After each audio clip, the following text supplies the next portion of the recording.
شروع اللہ کے نام سے جو بڑا مہربان نہایت رحم والا ہے۔ اے پیغمبر صلی اللہ علیہ وآلہ وسلم، لوگوں سے کہہ دو کہ میرے پاس وحی آئی ہے کہ جنوں کی ایک جماعت نے اس کتاب کو سنا تو کہنے لگے کہ ہم نے ایک عجیب قرآن سنا جو بھلائی کا رستہ بتاتا ہے، سو ہم اس پر ایمان لے آئے اور ہم اپنے پروردگار کے ساتھ کسی کو شریک نہیں بنائیں گے۔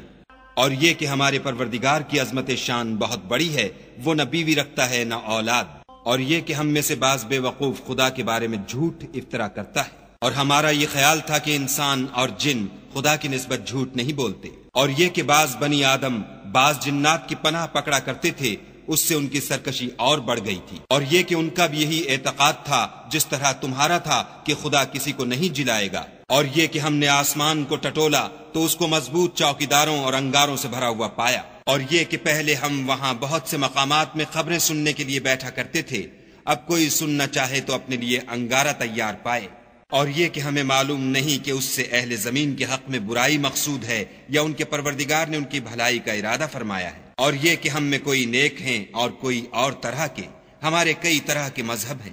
اور یہ کہ ہم نے یقین کر لیا ہے کہ ہم زمین میں خواہ کہیں ہوں خدا کو ہرا نہیں سکتے اور نہ بھاگ کر اس کو تھکا سکتے، اور جب ہم نے ہدایت کی کتاب سنی اس پر ایمان لے آئے، تو جو شخص اپنے پروردگار پر ایمان لاتا ہے اس کو نہ نقصان کا خوف ہے نہ ظلم کا،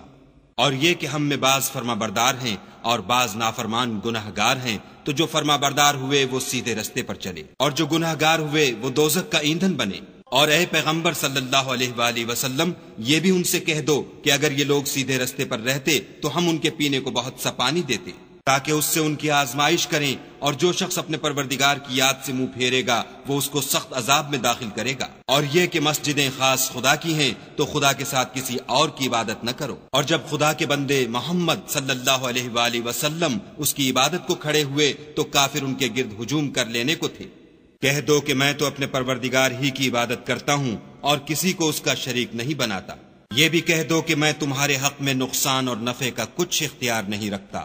یہ بھی کہہ دو کہ خدا کے عذاب سے مجھے کوئی پناہ نہیں دے سکتا اور میں اس کے سوا کہیں جائے پناہ نہیں دیکھتا، ہاں خدا کی طرف سے احکام کا اور اس کے پیغاموں کا پہنچا دینا ہی میرے ذمے ہے، اور جو شخص خدا اور اس کے پیغمبر کی نافرمانی کرے گا تو ایسوں کے لیے جہنم کی آگ ہے، ہمیشہ ہمیشہ اس میں رہیں گے، یہاں تک کہ جب یہ لوگ وہ دن دیکھ لیں گے جس کا ان سے وعدہ کیا جاتا ہے، تب ان کو معلوم ہو جائے گا کہ مددگار کس کے کمزور اور شمار کن کا تھوڑا ہے۔ کہہ دو کہ جس دن کا تم سے وعدہ کیا جاتا ہے میں نہیں جانتا کہ وہ ان قریب آنے والا ہے یا میرے پروردگار نے اس کی مدت دراز کر دی ہے، وہی غیب کی بات جاننے والا ہے اور کسی پر اپنے غیب کو ظاہر نہیں کرتا، ہاں جس پیغمبر کو پسند فرمائے تو اس کو غیب کی باتیں بتا دیتا